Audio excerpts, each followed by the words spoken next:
The All-Star break is over, and the MVP race looks completely different than it did 2 months ago.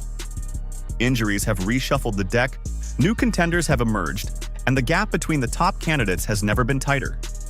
We ranked these same 5 spots back in January, and almost every position on this list has changed.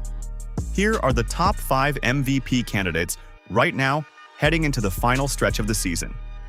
Number 5. Luka Doncic. Luka came into this season on a mission after being traded to the Lakers, and the scoring numbers have been absurd. He leads the entire league at 32.8 points per game while adding 8.8 assists and 7.8 rebounds.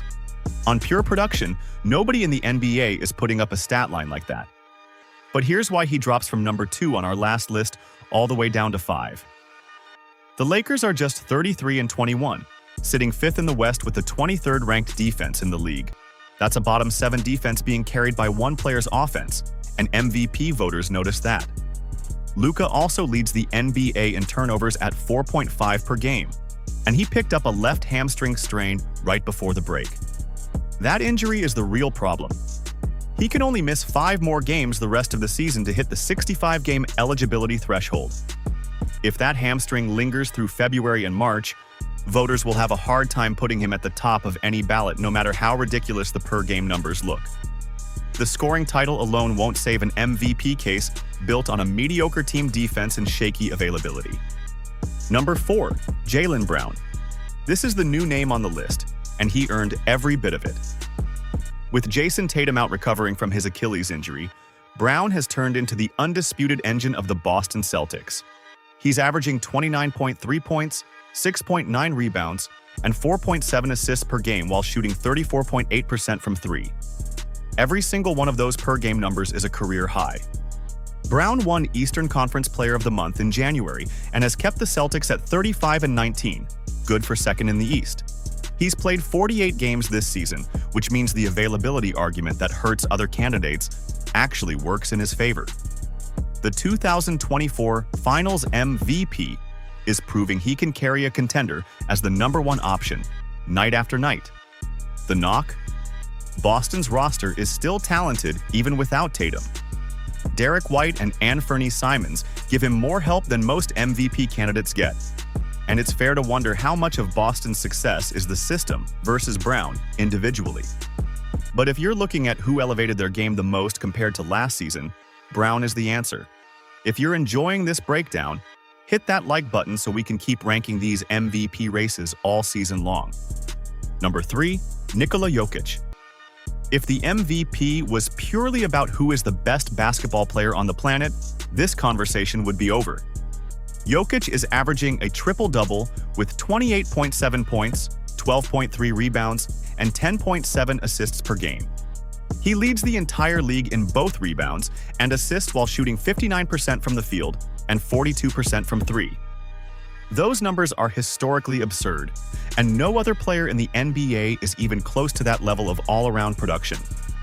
He jumped from number 5 on our last list to number 3, and the only reason he's not higher is the 65-game rule. Jokic missed 16 games with a hyperextended knee from late December through early February, and he can only afford to miss 1 more game the rest of the way. Denver is 35-20 with 7 back-to-backs still remaining, so the math is brutal.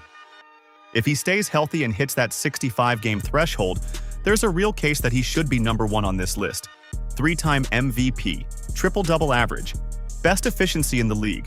But voters aren't going to give it to a guy who missed a quarter of the season, no matter how dominant he looked in the games he played. The talent says number 1, but the availability says number 3. Number 2. Cade Cunningham.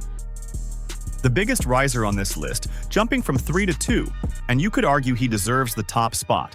Cunningham is averaging 25.3 points, 9.6 assists, and 5.6 rebounds per game while leading the Detroit Pistons to the best record in the entire NBA at 40-13. Those 9.6 assists are second in the league, only behind Jokic, and Cunningham has done it with no major injury concerns, suiting up for 45 games. Let that sink in. The Detroit Pistons have the best record in basketball. This is a franchise that won 14 games 2 seasons ago, and Cunningham is the reason for the turnaround. Detroit's offense drops off a cliff when he sits, and the Pistons are a legitimate title contender with him running the show. He's not just an all-star anymore. He's the engine driving the most surprising team in the NBA.